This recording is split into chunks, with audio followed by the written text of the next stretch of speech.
Hello YouTube and welcome back to Fire Gaming Project. So in today's short video, I'm going to be talking about the version 2.5 Yae Miko pre-release analysis. Now, will she be a must-pull unit like any other character, or will she just be an okay unit or a unit that you can skip altogether? Well, let's get to it, shall we? Before we begin, make sure that you guys are subscribed, hit the notification bell and the like button for further helping my algorithm, thank you, and also join my Discord server where we can chat about Genshin Impact and other things as well. So feel free to interact with me there, and also feel free to leave me comments and questions on the videos as well. So thank you. And also check out my other videos.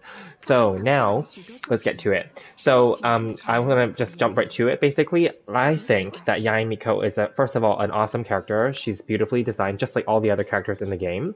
Her personality and her characterization is very sassy, and she knows what she wants. Okay, she's not your very demure and quiet, ladylike shrine maiden where they're kind of quiet and shy or introverted. No, she's very out there, and just for that alone, she's actually a very interesting character to pull.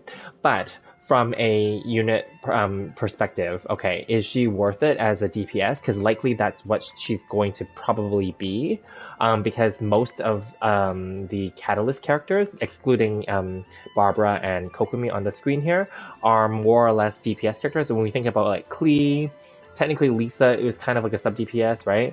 Mona is like a support as well. Like a lot of the Catalyst users, they basically, let me just bring up the Catalyst users actually. A lot of the Catalyst users, they make it so that they are kind of meant to be like a DPS kind of role. Let's see.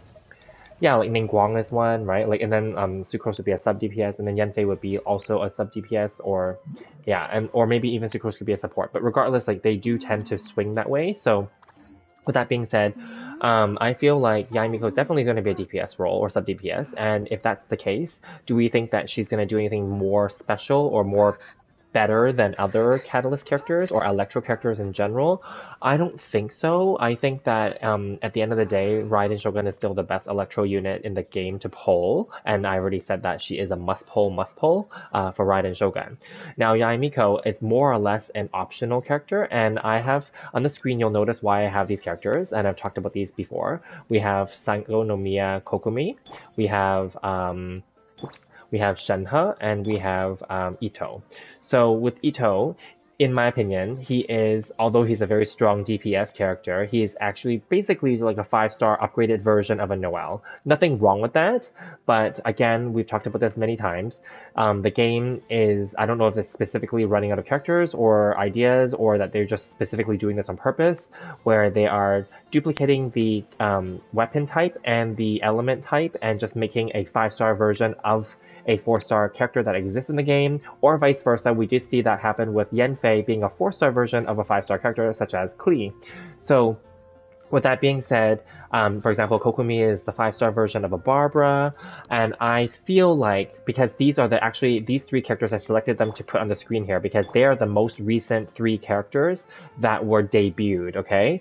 Now, Kokumi debuted at the end of 2.1, okay, after Raiden Shogun debuted in the beginning, so that's why that's not included here. Of course, Kokumi will be rerunning in 2.5, but then regardless, same with Raiden Shogun, but then that's a different story because Raiden Shogun again is a must-pull unit, whereas Sango no Miya Kokumi, as I've mentioned time and time again, is not a must-pull unit.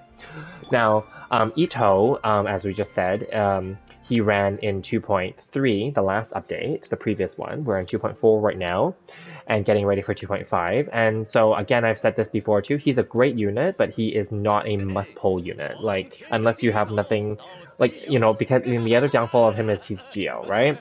Now, Shenhe is definitely a very niche character. She doesn't technically replace like any other character. If you really had to, you could say that actually, yes, she does replace Rosaria. Rosaria is a 4-star cryo pole arm, and Shenhe is also the same. Actually, no, I take that back. She does replace her. Sorry, I was saying she doesn't because she has this whole like cryo boosting aspect to her, and Rosaria doesn't really do that. But technically Shenhe, when we talk about her, she throws down her alt and then you can switch her out. It's actually very similar to how Rosaria works. You throw down her alt, her lance, and then you switch her out, right? So yes, sorry, I take that back. And I think I did say this in the Shenhe review recently as well, sorry. So I'm just not gathering my thoughts together. So yes, let me rephrase this then. All three of these characters on the screen here, Kokomi, Shenhe, and Ito, they are technically 5-star replacements for their 4-star counterparts. So this is the trend right now, and I feel like Yae Miko is the 5-star replacement for a 4-star Lisa, which not many people use, and Lisa is a niche character. Okay. Now, with that being said, though, is Yae Miko on her own worth, polling? I don't think so. But what I will say is, if you like her characterization, her personality, and her design, like myself, I do like her. I am planning to poll for her, and I've been bringing up my pity on a daily basis right now with the event primo gems that we get and my Welkin and the commissions, right? So I'm close to, if not at 60 pity out of already as of the time of this video being published. And so we all know soft pity is around 75. So once we get past 75, our chance of getting any 5-star is very high. Now, I will say I've been very, very fortunate and lucky that the last two banners, I got them with no spending money, except for just the Welkin, of course, and the Battle Pass.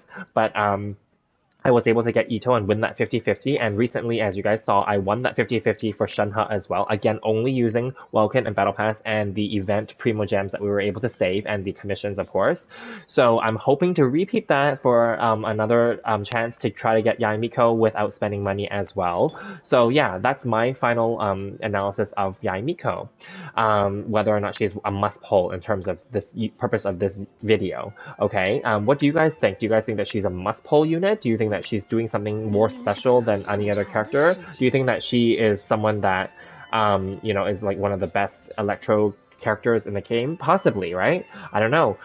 Tell me what you guys think, okay? And what do you guys think? Do you guys agree that the game is kind of like running out of ideas, that they're just replacing their 4-star characters with 5-star versions of them? Of course, the 5-star version is going to be more stronger and cooler in some ways, but I mean like overall, like are they not just running out of ideas now and just like kind of making like another version that basically a 5-star version requires you to pay for them, more or less, right? Or spend your resources on them. So I don't know, what do you guys think about that? Let me know in the comments, and feel free to stay tuned for the next few videos where I will break down a little bit more about how to build Yae Miko moving forward. So please stay tuned, and I'll see you guys in the next one. Thanks.